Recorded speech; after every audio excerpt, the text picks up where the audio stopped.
Rakkoo wayiitiif furmaata barbaadda. Rakkoo san deemtee nama wayiititti himatta. Namni atitti himattu sun ammoo furmaata osoo hin taane kennisiif kennu. Rakkoo san keessatti rakkoon biraa akka jirtu sitti agarsiisa malee rakkoo saniif furmaata siif hin kennu. Kana jechuun ammoo seenaa tana wajjin caqasna jechuudha.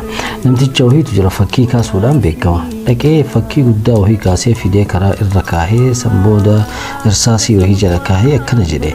Suuraa kana irratti namni rakkoo argitan sarkilii godha yookaan kibbii godha yookaan zeeroo godha jedhe. San booda galgala hin deebi'u itti deebi'u suuraan inni kaase sun ilumaa hin dhokatte haga kibbiin irra jiru irra haga namoonni suuraa san irratti rakkina argan irra hin mul'attu suuraan inni kaase.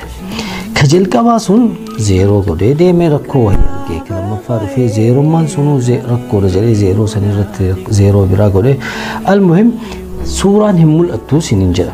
San booda namticha fakkii isa kaasuu barsiisetti bira deemee barra akkana namni fakkii wahii kaasee kanarratti akkana waan fakkii kaasuu beeku ani jedhe. San booda namtichi akkana jedheen deemii fakkii san kaasiitii bor karaa irratti baasii jalatti ammoo akkana jedhii barreessi.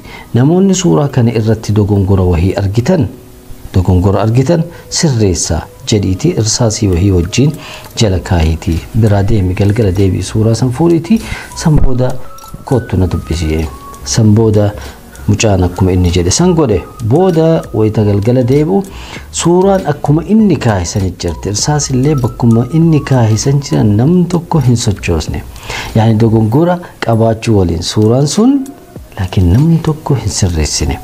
San booda namtichatti deebi'ee bara akkanaa jennaan namtichi akkana jedhee beeytaa jedheen nama ammaa kanatti rakkoo wahii yoo ka himattu ta'e namni sun rakkinna ati itti himatte san keessa rakkinna biraa argee sii hima malee furmaata siif hin kennu jedheen. Rakkoo wahiitti himatta rakkuma san keessa rakkoo biraa sii uume jechuudha. Yaani dhukkubbii mataa irratti dhukkubbii biraa sii dabale jechuudha. Kanaafuu yaa Rabbii keenya rakkisiniitii rakkoo keessa jirullee keessaa nu baasii jechuu barbaada. Rakkoo nama itti himattan beekuu qabdanii. Inshallah yaani namni hunduu hin dhabu hiriyyaa rakkoo isa baasu jechuu barbaada. Akkasiin nutti labdii qaba nagaatti.